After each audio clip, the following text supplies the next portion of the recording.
Well, good morning, my dear brothers and sisters in the Lord Jesus Christ and our dear young people. It is nice to be here in this balmy day, although it was about 9 degrees when we left Brantford, which was very unseasonable for this time of the year. We come together this morning and throughout this weekend to consider a subject that to me is a very exciting subject, and that is the whole concept of looking at the fact that we have not followed cunningly devised fables, but rather that we have a solid hope that is rooted in the word of truth, but is also proven by archaeology, by history, and by prophecy. We're going to begin with a look at Abraham, and we're looking at the concept of how he had to arise and walk through the land. And we read in Acts chapter 15 the process that God began with Abraham. In verse 14, we read that Simeon, or Simon Peter, hath declared how that God at first did visit the Gentiles to take out of them a people for his name.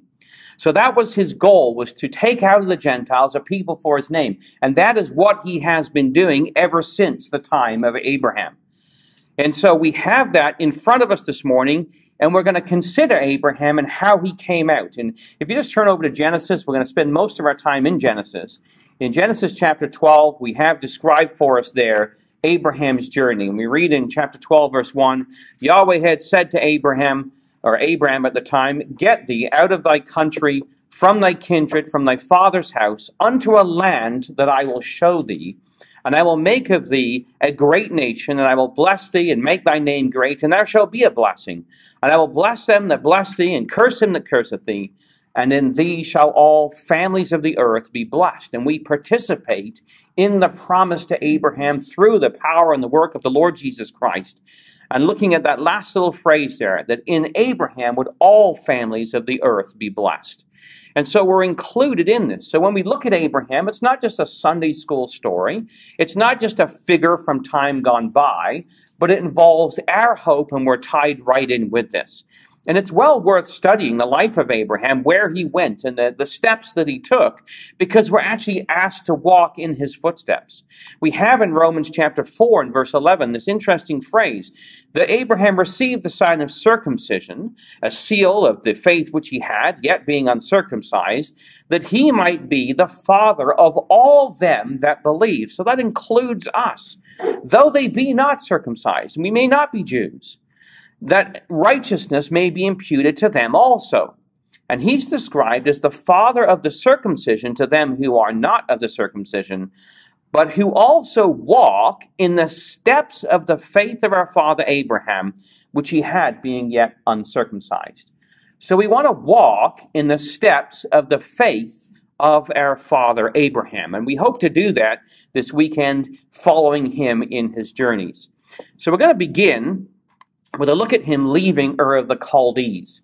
Now, Ur is, of course, there's the Persian Gulf, and to the north of it, you've got the river Euphrates that flows out of the Persian, or into the Persian Gulf, I should say, and set on the side of the river Euphrates, we have this great city of Ur of the Chaldees.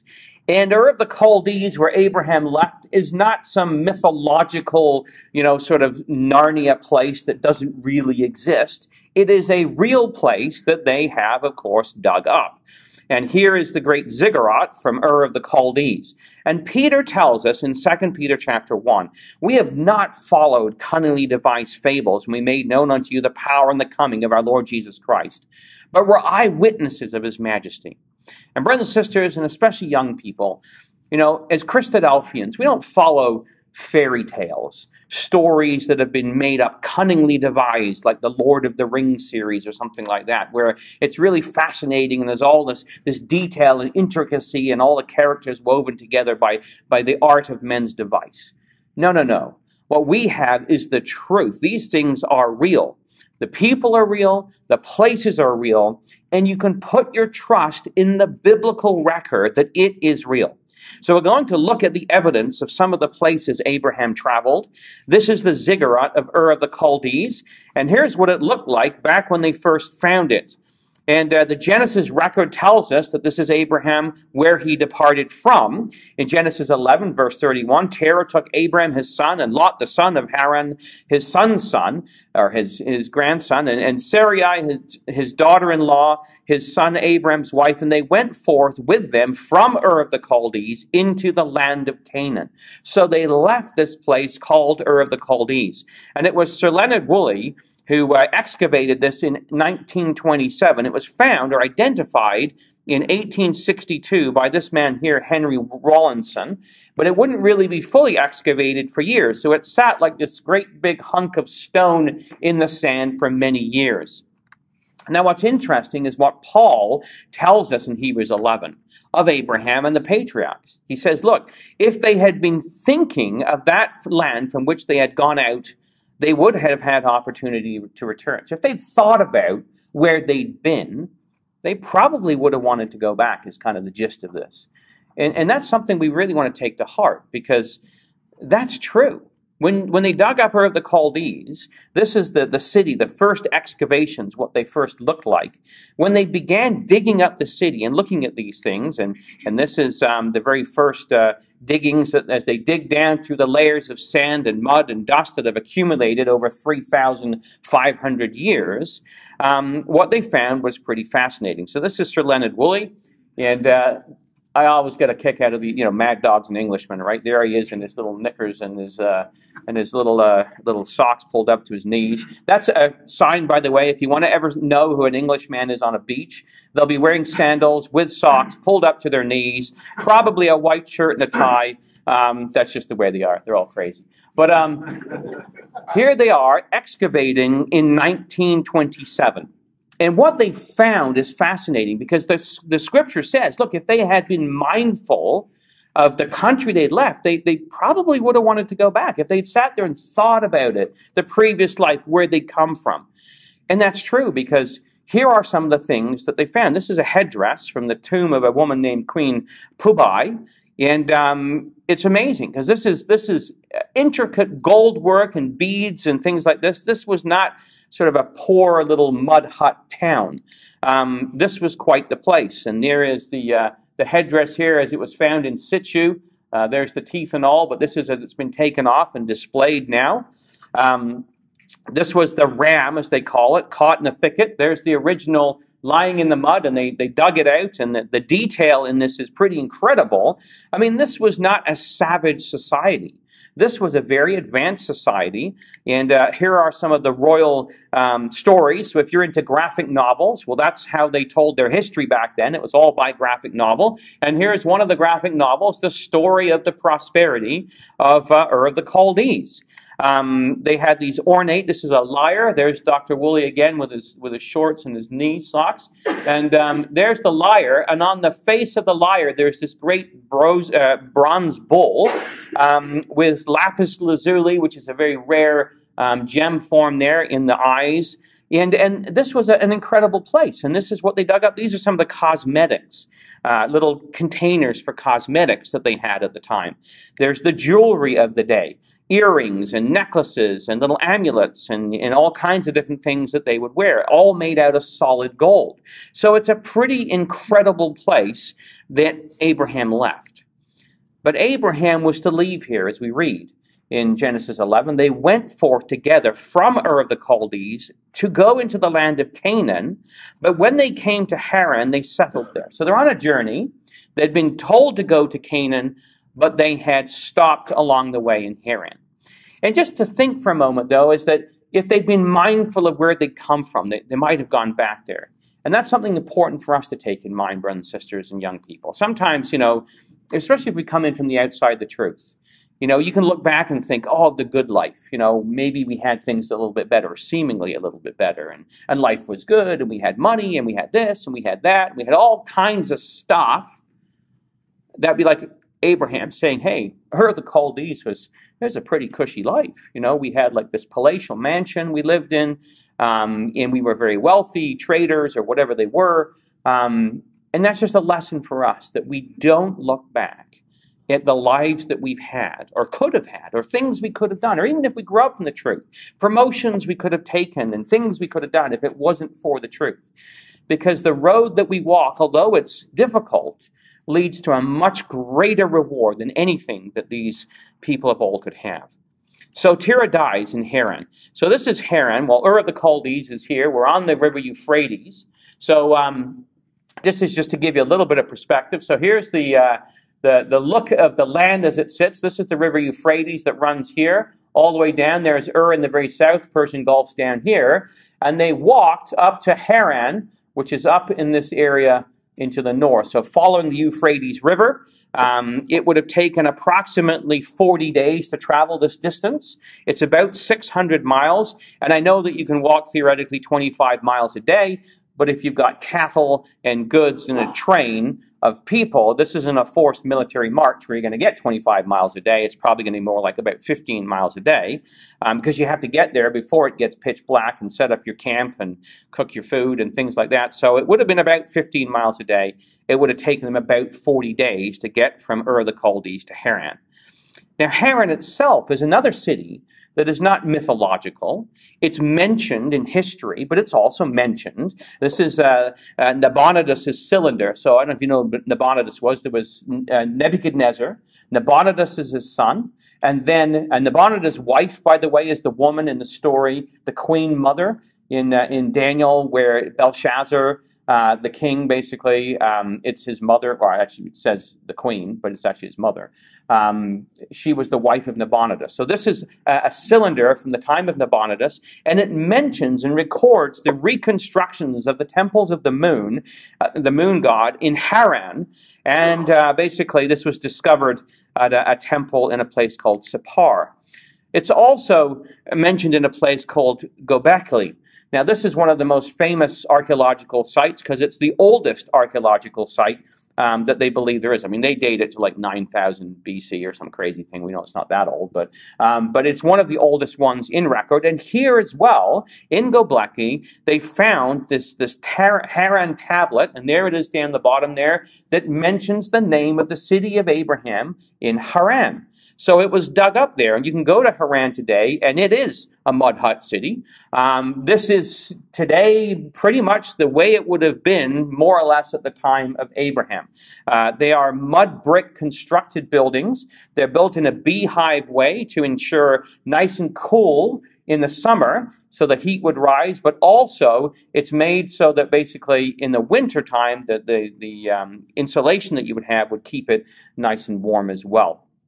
So this is the place, if we think of our Bible history, that years later Abraham would send his servant Eliezer back to. Genesis chapter 24 and verse 3, he says, I will make thee swear by Yahweh, the God of heaven and the God of the earth, that thou shalt not take a wife unto my son of the daughters of the Canaanites, among whom I dwell. But thou shalt go unto my country, to my kindred, to take a wife unto my son Isaac. So this is where Eliezer of Damascus would have come to. He would have come to Haran. And there are some of the artifacts that have been dug up and are put on display there in this little kind of village, which is kind of like a pioneer type village thing for tourists, a bit of a tourist trap. But it gives you the idea of what it would have been in the day.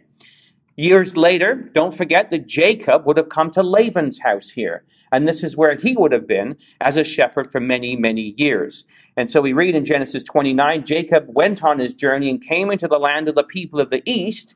And Jacob said unto them, My brethren, whence be ye? And they say, We are of Haran.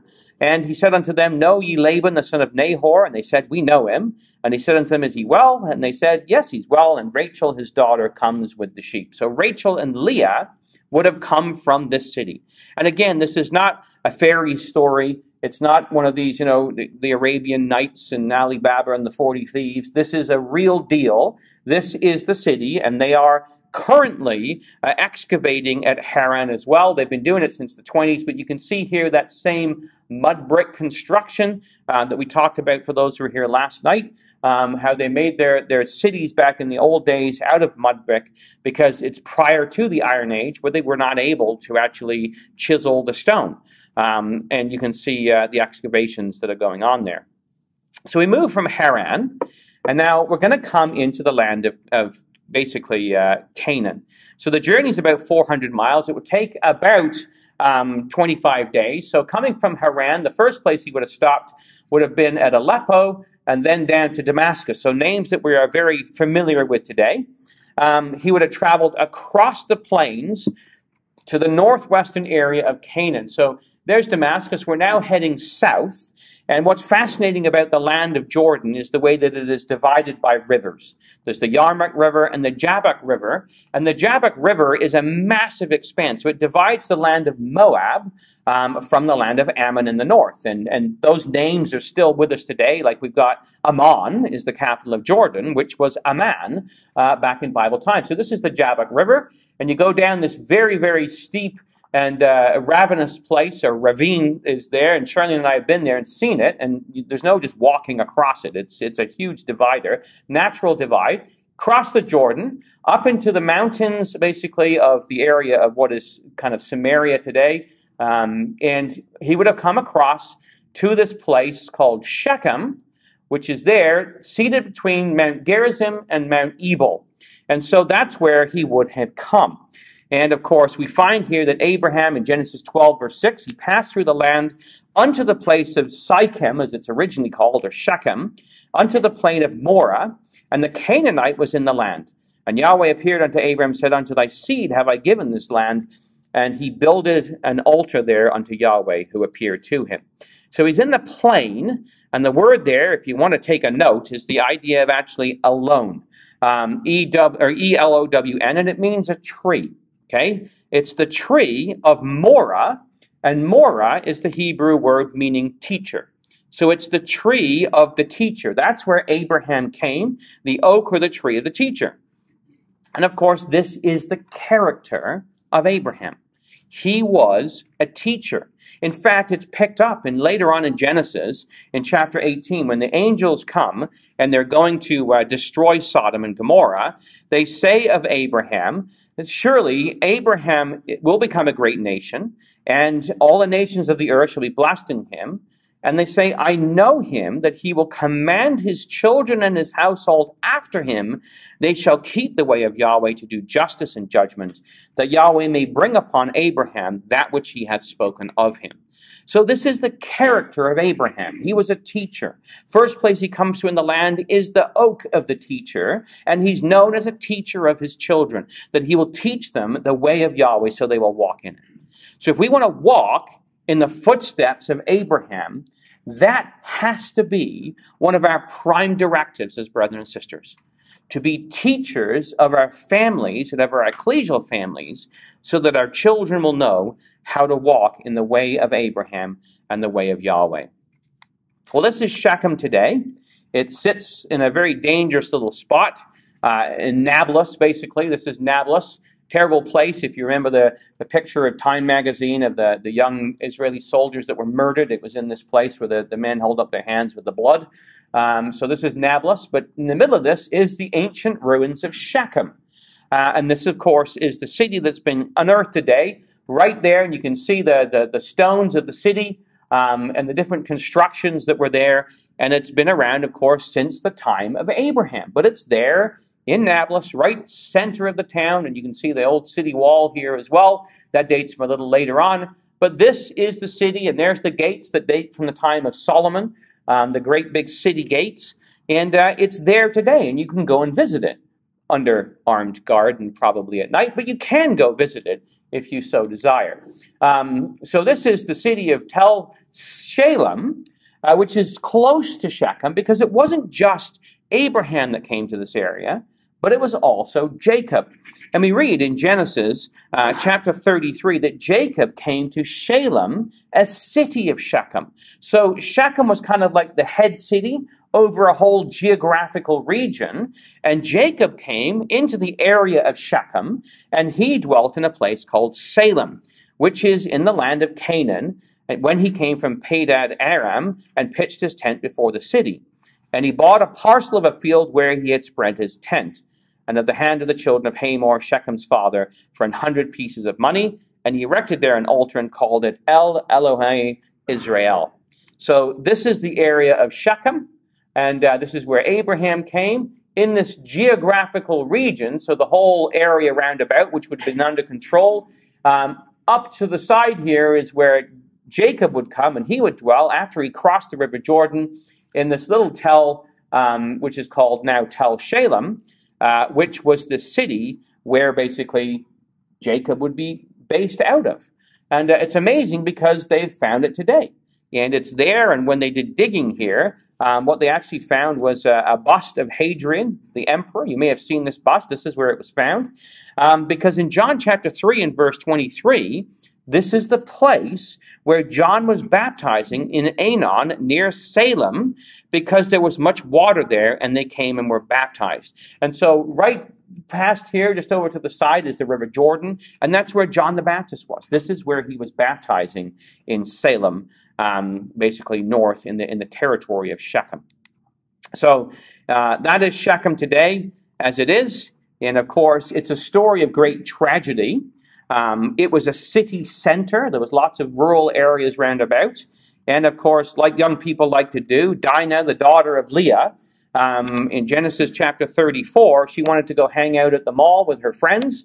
So that's exactly what she did. She went down to Shechem, to the city, and to see the daughters of the land. So it, girls thing, getting together, that's how it started out. But yeah, it wasn't really the way it ended up, because Shechem, the son of Hamor, the Hivite, the prince of the country, saw her, he took her, he lay with her, and he defiled her. So young people, if you mix with the world, this is the morality of the world. Shechem didn't really know any better. I mean, it's not like he was a bad guy. He was actually a good guy for the people of the land. The Bible actually tells you that. He was a nice man. I mean, he was kind of a Casanova, the way it's described in the Bible. I mean, he was somebody who loved this young lady. I mean, just read the words of Genesis 34, verse 3. His soul clave to Dinah, the daughter of Jacob. He loved the damsel and spoke kindly to the damsel. And that phrase, spoke kindly, is the same phrase that's used of Boaz and Ruth. And it means to speak to the heart. He really, genuinely loved this young lady, this young Christadelphian girl, in the way that he knew how, which was fornication, because he was a Canaanite and he had no morality. And so that's what he did, was what he knew how to do, and that's how he showed his love. It doesn't mean he didn't love her. But young people, that's the world we live in. A world that doesn't share our morality, does not have the morality of the Bible. And so if we have relationships with it, that's where it's going to want to go.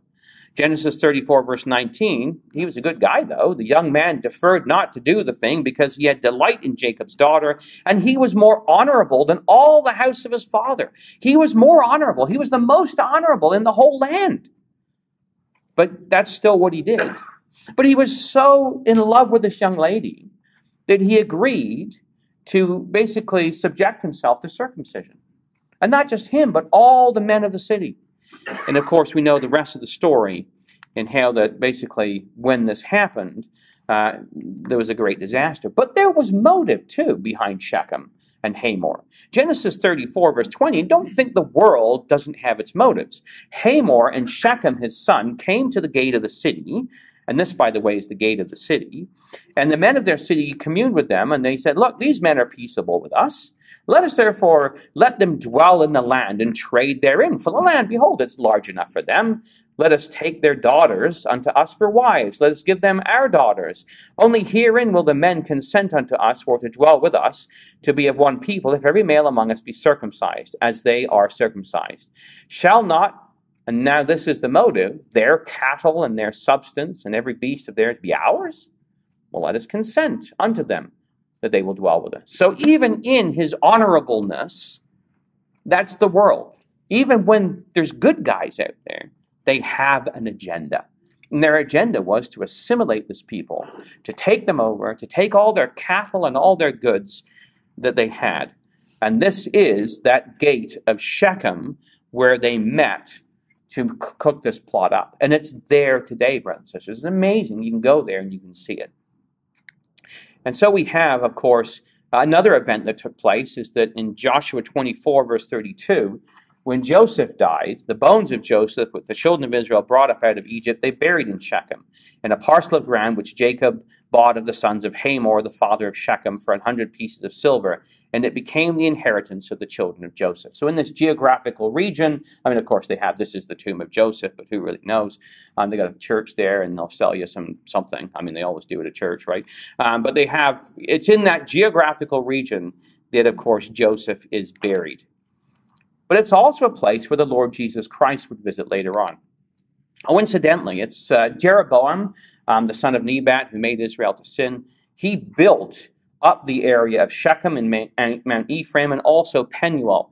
Well, this is the wall from the Iron Age period that was built by Jeroboam that sits in Shechem. It's a Bronze Age city wall. But the Lord Jesus Christ would go there, and he would go to a well that was in Sychar. So John chapter 4, Jesus left Judea, departed thence to Galilee. He must needs go through Samaria. He comes to a city of Samaria, which is called Sychar, near a parcel of ground that Jacob gave to his son Joseph. Now, Jacob's well was there. Jesus, therefore, being wearied with his journey, sat thus on the well, and it was about the 6th hour. And of course, they built a great church over the well. There is the old surface level of the well. And what happens here is that the woman, of course, draws from the water and gives it to Jesus to drink. And he says to her, look, whosoever drinks of the water that I will give him shall never thirst. But the water that I will give him shall be in him a well of water springing up into eternal life.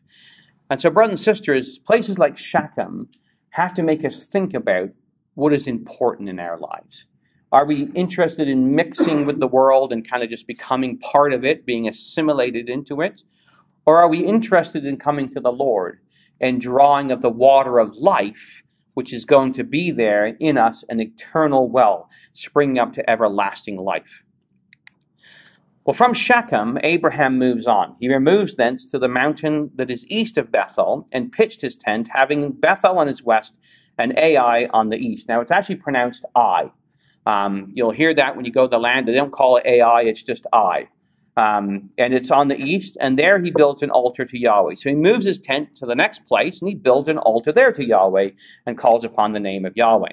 So if we leave Shechem, where he's built an altar, there's Ebal and Gerizim there, and we head basically from here through the different valleys, and you can see that the paths now, they've built roads there today, but he would have taken a very similar path through all these mountain passes that pass all the way through, and you come around, and it's a fairly hilly area, of course, throughout this whole area. It's the hill country in Israel. Whoops, hold on a minute. Let's just hit this button.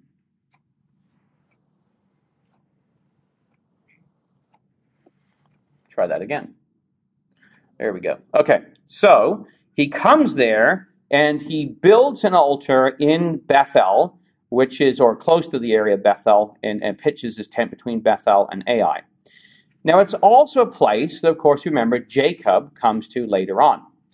And Jacob, in Genesis chapter 28, verse 18, comes to Bethel, and he rose early in the morning and took the stone that he had put for his pillow and set up for a pillar and poured oil upon the top, and he called the name of the place Bethel, but it was first the name of the city called Luz. Right? So this is where Abraham was. Jacob is now there. He's fleeing from Esau. He's heading over to Syria. And he builds an altar there, or he sets up this pillar and pours oil upon it. So Bethel became known as the house of God. But of course, we know Israel's history. And it would be here that the people in the time of Jeroboam, in chapter 12 and verse 27, Jeroboam reasons, and he says, look, if the people go up to the house of sacrifice in the house of Yahweh at Jerusalem, then shall the heart of this people turn again to the Lord, even unto their Lord, even unto Rehoboam king of Judah, and they shall kill me, and go again to Rehoboam king of Judah. Whereupon the king took counsel and made 2 calves of gold, and said unto them, it's too much for you to go up to Jerusalem. Behold your gods, O Israel, which brought you out of the land of Egypt, which is a quote directly from Aaron, when they made the golden calf in the wilderness. And he set the one in Bethel, and the other he put in Dan, which of course is up in the north. And you can go to Bethel today, and there is the platform of the temple structure in Bethel where Jeroboam placed and built a temple there and put the lowest of the people to be the priests, and instituted worship there. And it's all there. There's a guard tower. There's the temple area. There's olive presses that are there in Bethel. And there's also tombs in Bethel. And what's interesting is that there are tombs there today, and you can see them because in the time of Josiah, he came along and he destroyed the worship of the golden calf in this area. But it also mentions the tombs. So this is 2 Kings 23, verse 14. He broke in pieces the pillars and cut down the Asherim and filled their places with the bones of men. Moreover, the altar of Bethel, the high place, erected by Jeroboam the son of Nebat, who made Israel to sin, that altar with the high place he pulled down and burned, reducing it to dust. He also burned the Asherah. And Josiah turned, and he saw the tombs there on the mount. And he sent and took the bones out of the tombs and burned them on the altar and defiled it, according to the word of Yahweh that the man had of God proclaimed, who predicted these things. So there's the tombs still today that Josiah went in and grave robbed and desecrated this place and destroyed it because God had said this would be the way it is. So that's the amazing thing, is you've got the stories of the Bible, and you can go there and you can see the actual tombs that have been there all this time. Well, in Ai, that was where Abraham's camp was. You had Bethel, Abraham's camp over here. We now come to the little city of Ai, or Ai. What's fascinating about the city of Ai is the way that it is situated. So it sits on the top of this hill. There's all neighborhoods around it today, but there's the archaeological site on the top of the hill, and there's a great big valley here, and there's hills on this side, and there's hills behind it, and this is what happened when Joshua got there in Joshua chapter 8, verse 11. All the fighting men who were with him went up and drew near before the city, and encamped on the north side, which would be over here, of Ai, and with a ravine between them, and there's the ravine. And he took about 5,000 men and set them in ambush between Bethel and Ai to the west of the city. So they stationed their forces, the main encampment that was north of the city and its rear guard west of the city, but Joshua spent his night in this valley right here. And it's amazing because you can go there, and there is this archaeological site of Ai, or Ai as it's called, and the city has been excavated, and this is the place that they took. Now, we're going to have a little piece of video in just a moment, just as they've excavated this, and Brother Lane was involved in this excavation, and it's actually when they were there excavating that Dr. Collins, who was there with Lane, said, look, reading his Bible, he goes, well, if it was that, Lot lifted up his eyes when he was between Bethel and Ai and looked towards the Kikar, the circle of the Jordan, then Sodom's not at the bottom of the Dead Sea. It's got to be right across from we are, and that's where they went and they looked for it, and that's where they found it, and that's what we looked at last night. But this was the place where they were. And here they are excavating in Ai, and here is the old city. They're digging through. They do these little squares as they dig down, and they find the ruins of the city. And there's Brother Lane as he's doing some diagrams and excavating this out. And here's the olive press in Ai. And pretty fascinating. As they dug down, they found a functional area where they would dump the olives through from the roof. And basically they would press them here and press them here. And the juices of the olives would run out, and they would put bowls in here, and they would collect the olive oil. And it's a fascinating thing.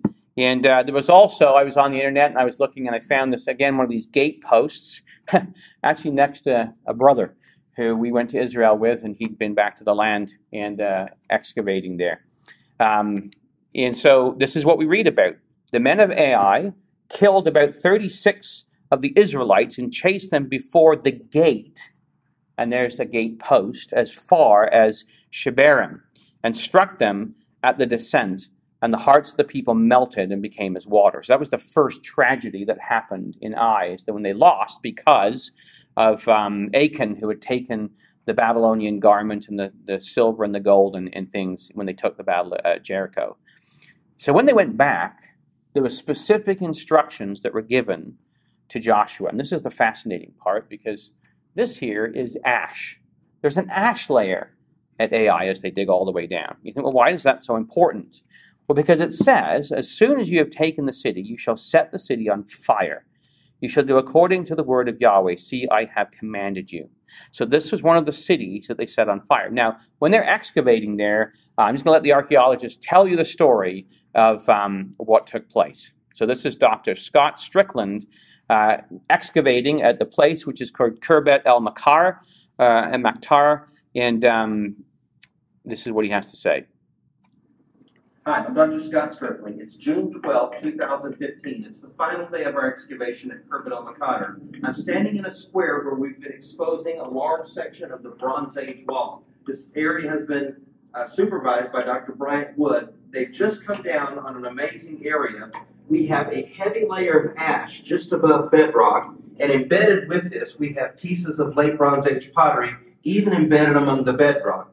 Now, the reason this is of such great interest to us is because when we read the biblical account in Joshua 8, we see that the city of Ai, which is what we believe this is, was destroyed in a fiery conflagration in about 1406 at the end of the Late Bronze period, Late Bronze 1 period. There are three cities that were burned by the Israelites: Jericho, Hatzor, and Ai. When we go to Hatzor, we can see evidence of burn and destruction. At Jericho, we see the same. When we come down on bedrock here, we have fused calcined stone, a heavy layer of ash embedded with this late Bronze Age pottery. The lesson that we're drawing from this is that we should take the Bible as a serious historical text because it's being confirmed by the archaeology. So to me, that's fascinating. You know, this is only like 2015. They've dug down to bedrock, and what have they found? Ash, which is exactly the way it's described in Joshua. That's what we should expect to find. And as he said, it's in Hatzor. We've been there. We've seen it. It's in Jericho. They've got evidence of it there as well. And here they have it in Ai. There's only 3 cities that they burned, and there is the evidence there in front of you. What's also fascinating, though, about Ai is that this is from here that it would be that Joshua would then go on back to Mount Ebal and Gerizim. And this is Joshua chapter 8 and verse 30. At that time, Joshua built an altar to Yahweh, the God of Israel, on Mount Ebal, just as Moses, the servant of Yahweh, had commanded the people of Israel, as it is written in the book of the law of Moses, an altar of uncut stones upon which no man has wielded an iron tool. And they offered it to burnt offerings to Yahweh and sacrificed peace offerings. So what's fascinating is what they found on Mount Ebal is this massive structure. It's a massive altar. Now, there's a bit of debate about this because some of the archaeologists don't really want to believe this is real. They're more the New Age ones. But here is an altar structure that has been found on Mount Ebal. And what was found inside the altar was ashes with animal fragments. So when they took the fragments, the bones and whatever else, and they had them examined, they found that they were all young animals, which you can tell from bone structure, and there were no unclean animals amongst them, no pigs. So this wasn't Canaanite worship. There was nothing unclean there at all. They were all clean animals, and that is the altar that sits on top of Mount Ebal. And it's amazing because, again, it's a testimony to the Word of God. And there you can see the valley below there as they look out from Mount Ebal. So here's a reconstruction done by Brother Lane. This is the altar as it would have stood in Solomon's temple, right? Here is the altar that's on Mount Ebal. And you can see the similarity of the square structure with the ramp that goes up, and there you've got the ramp, and there's the square structure. Identical in its construction to what was there in the tabernacle years gone by. So what also they found there, amongst the different refuse and stuff that they dug up, was an Egyptian scarab. Basically, it's been descaled or cleaned from around this altar. So artifacts from Egypt, where Israel had just come from 40 years earlier, still carrying them with them, found at this site. So a fascinating picture as well. So we leave Abraham's count between Bethel and Ai, and we're told there in Genesis chapter 12, verse 9, that Abraham journeyed going on still towards the south, which is the Hebrew word Negev. So we move towards the south, which is typically the area, we believe, where Abraham spent a lot of time around Beersheba. And this is the city of Beersheba in the south. You can see the desert area around this. Abraham stayed there for a period of time, and Genesis chapter 12 tells us basically that he journeyed on from there and went down into Egypt, and then from Egypt he would then come back into the land. Where exactly he was in Egypt, we're not totally sure, but Genesis chapter 12, verse 10, there was a famine in the land, so Abram went down to Egypt to sojourn there, for the famine was grievous in the land. So, problematic time period for Abraham, and it would bring trials later on for them. As they left Israel, went into Egypt, and sometimes we do that in our lives. You know, things are tough in the meeting, tough in the truth, tough in a geographical area, so we shift to somewhere else, and that's what Abraham did. But of course, when he went down to Egypt, he and his wife and all that he had, Lot was with him. Abraham was very rich in silver and gold. He had gained a lot out of Egypt after the scenario with the king and so on. And so he went on his journey from the south, even to Bethel, to the place where his tent had been in the beginning, between Bethel and Ai, unto the place of the altar which he had made at the first. And Abraham called on the name of Yahweh. So he's gone into Egypt, he's collected all this stuff, and now basically he would travel back from Egypt, across the northern area, probably back to Beersheba on the way, where of course there was an oasis, and they would then travel there back up to the land of Israel and back to the area of Ai and Bethel, where his camp had first been. Now, of course, when they get there, there is a huge problem, because Lot also, which went with Abraham, had flocks and herds and tents, and the land was not able to bear them, that they might dwell together, for their substance was so great. So they could not dwell together, and there was strife between the herdmen of Abraham's cattle and the herdmen of Lot's cattle when they're dwelling in this area. And so, of course, we know what would take place in this area is that once Abraham and Lot got there and couldn't dwell together, then Lot would start looking around, and they decide, of course, that they're going to separate one from another. So Lot lifts up his eyes and beholds all the plain of Jordan, that it was well watered everywhere before Yahweh destroyed Sodom and Gomorrah, even as the garden of Yahweh, like the land of Egypt, as thou comest to Zoar. And Lot chose him the plain of Jordan, and Lot journeyed east. And so that's what Lot would have done. He would have left Abraham's camp, and he would have journeyed, and there's Jericho and Gilgal, back through this area, across Jordan, to the area of Sodom. There's Mount Nebo up there. This is where Israel would later camp as they would come into the land. And later on, it would be Abel Shittim, would be the land, the city of Solomon would be built there as well. So he ends up establishing himself here, and we looked at the story of Lot last night. We're not going to spend some time on it today. What we want to look at is what Abraham did, because Abraham moves on from here as well. After that Lot is separated from him, Yahweh said to Abraham, lift up now your eyes and look from the place where you are, northward and southward and eastward and westward. For all the land which you see, I'm going to give it to you and to your seed forever. And I will make your seed as the dust of the earth, so that if a man can number the dust of the earth, so shall thy seed also be numbered. Arise, walk through the land, the length of it and the breadth of it, will I give it to thee. So Abraham sets off on this journey again to walk through the land, through the length of it, and through the breadth of it. In chapter 13, verse 18, Abraham removes his tent and comes to dwell in the plain of Mamre, which is Hebron, and builds an altar to Yahweh there. So that's exactly what he does. He shifts his camp from where he was, and he's going now towards the south of Israel. He will cross over the area of Salem, which is where Melchizedek is, Lot being over here in the area of Sodom, and he's going to travel south to the area of Hebron. And again, this is another fascinating city. We had the good fortune to be able to visit there when we were in Israel last time. We hope to do so again in April. And to me, when you're in a place like that, you don't always recognize and see what's standing in front of you. And it was Brother David Billington that pointed this out to me the other day, and that this is Hebron. This is the ancient staircase in Hebron. And this staircase actually dates back to the early Bronze Age, about 4,500 years ago. So even before the time of Abraham, about 700 years before him. And what's fascinating is that, in Israel, if you want to build, you have to first dig for archaeological ruins. So that's what they did. They started digging in Hebron because the Jews wanted to build a community there. This is where Hebron is where Abraham was, and we actually went and visited with them, and a guy named David Wilder who was there, and asked him, well, why did you pick Hebron? He said, why would we not pick Hebron? Whips his Bible open, Genesis, this is where Abraham was, this is where they're buried, this is where we need to be, this is in touch with our roots. And so they built this apartment block, but before they could build, they had to excavate, and this is what they found. This is the ancient city of Hebron, and the apartment building is built right over top of this.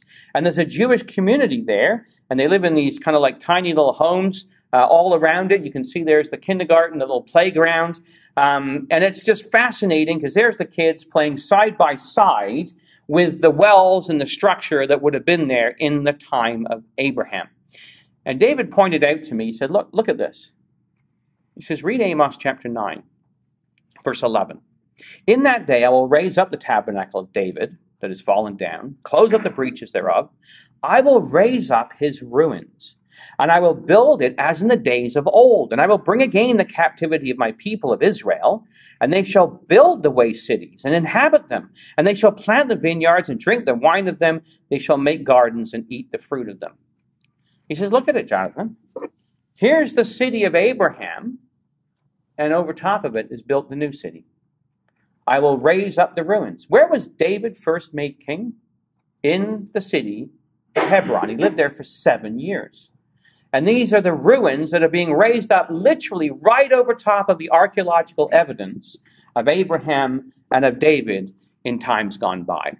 To me, that just sends the hair on the back of my head standing up, because you realize there's archaeology, there's Bible prophecy, there's the whole thing all coming together as God brings about the gospel, the good news of the kingdom of God on earth, right in front of our very eyes, and a testimony to us. So from here, Abraham journeys toward the territory of the Negev and lives between Kadesh and Shur in a place called Gerar. And of course, we know the story of Abimelech and Gerar, kind of a rerun of the same problem he had elsewhere. So from Hebron, moving to the south, there's Beersheba. And just to the east of that or to the west of that, is the town of Gerar. And again, Gerar is a place where they have excavated, and they have found there the evidence, again, of a time period dating back to that of Abraham. And it's just to the south and to the west of Beersheba. And so here is flying over the area of Gerar, and here are the ruins. These are Bronze Age walls buried under all this. You'll see them a little bit better in a moment. There's actually mud brick in here that'll come to light shortly. And this is where they found, again, in this hill, this tell, so it's a raised structure.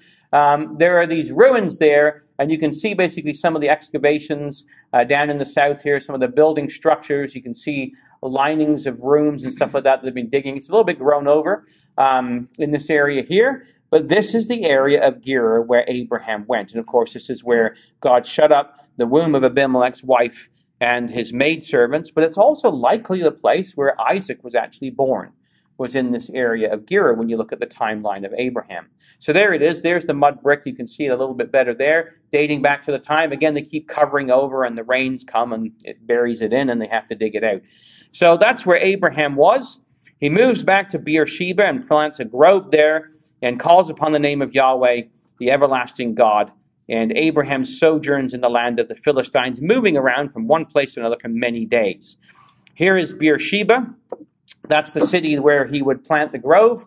This is the ancient ruins, some of which date from a later time. But underneath it, they have found the city itself. It's built in a circular fashion because it's in the south in the Negev. So whenever it rains, they want to collect all the water they possibly can. And the city's built like a great big bowl, so that all the streets of the city, whenever it rains, all that water would run to the center, and they would collect the water in the center so that it would basically drain all that water together. And you can see the mud bricks and the different structures there in the city of Beersheba. So this is the old plan of the city himself, done by Brother Lane, and you can see how basically the city was structured, so all the water would go to the center. And so there's the ruins of it, what's left today. And just fascinating to be able to see, exactly what we read about in the Bible. And you can go to the land and you can find these places there today. And these are some of the ruins that date from later on, from the time of Solomon. in the structures there, the pillars that would hold up the roofing structure for the house itself, and the wells that have been built, and the different evidences. It was in this region, probably back up in the area of Bethel, that Genesis tells us that Abraham is tempted or tested by God, and he's told to take his son, his only son Isaac, whom he loves, get to the land of Moriah, and to offer there for him a burnt offering, or offer him there as a burnt offering on one of the mountains. So Abraham would have left Beersheba. He would have headed north by the area of Hebron once again, back to the area where his camp was first, and then he would have come down into the area of Mount Moriah, which of course we know is where the Temple Mount is, which we're going to look at in our second class. And here is where God would test Abraham, and he would ask him to offer there his son Isaac for an offering. And brothers and sisters, that teaches us a lot, because Abraham is known for his obedience. That's really the key. Genesis 22, he says, "By myself have I sworn," this is God speaking of Abraham, "because thou hast done this thing, and that thou hast not withheld thy son, thine only son, then in blessing I will bless thee, in multiplying I will multiply thy seed as the stars of heaven, and as the sand which is on the seashore. And thy seed shall possess the gate of his enemies, and in thy seed shall all nations of the earth be blessed, because you obeyed my voice." When raising children, brothers and sisters and young people, that's the key. It's not about the child's comfort. It's not about what they want necessarily, always. It's about what God wants for the child, and putting our trust that he knows what's right. Abraham trusted him to the point that he was willing to put his son to death. Now, Isaac would have been probably 17 or thereabouts at this point in time. But we just need to remember that when raising our kids. Obedience is more important than their comfort or our comfort. I mean, can you imagine being Abraham having to go and do this? Abraham's son Isaac, though, benefited from his choice. I mean, he must have gone along with this, obviously. You know, if he's 17 years old and Abraham's 100 plus. He must have gone along with it. But nonetheless, he benefited from that obedience, because the promises were later extended to him and to his children, Jacob, and then to the grandchildren, the tribes. So Abraham returns unto his young men, and they rose up and went again to Beersheba. And Abraham dwells at Beersheba for another time. He's there for quite some time. And then we find in Genesis 23 that Sarah is 107 and 20 years old, so 127, she dies. And she's in Kirjath Arba, which is Hebron, in the land of Canaan, and Abraham goes to mourn for her there. And he goes there to Ephron the Hittite in Genesis 23, verses 10 to 11, to the gate of the city, and he negotiates there for the cave of Machpelah. This is the stairway that leads up to the gate structure up at the top, where Abraham would have negotiated with Ephron the Hittite to purchase the cave of Machpelah. And it's amazing because it's there. And you can go to the cave of Machpelah today. It's a structure that has existed from a long, long time. It was memorialized by Herod the Great, taken over by the Muslims who built a mosque on top. There's now a synagogue there as well. And that's a reconstruction, I think, done by Brother Lane. Machpelah literally means the double cave, and there's the double cave underneath this great structure. And it's amazing, brothers and sisters, because this is where Sarah and Abraham and Isaac and Jacob and Leah, these are where they're buried, Rebecca, in this cave of Machpelah. And there it sits in all its kind of like glory, so to speak. It was built by Herod the Great. I mean, just think about this. He died in 3 BC. Hebron was a Levitical city. And the Levites that basically dwelt there were the family of John the Baptist at this point in time. So John the Baptist would have grown up and seen this very structure that still stands today. It's the last structure that Herod built that is fully standing today. He would have grown up around this area.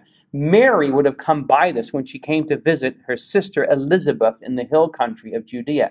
No doubt the Lord and his disciples would have passed through this area as well. And it is there today, and you can go and visit it and recognize when you're standing there that these are the stones which John the Baptist would have seen. And buried just in that complex somewhere is Abraham, who very soon is going to be raised from the dead. And you can reach out, you can touch those stones, and you can be in touch with Abraham, with John the Baptist, and realize that, you know what? We haven't followed Cunningly devised fables. This is the truth. This is real. It's concrete. It's solid. This is the testimony of the Bible. And we can walk in the footsteps of the faith of our father Abraham if we take his life as a parable to ourselves and a lesson to ourselves and try and live our lives in the exact same way.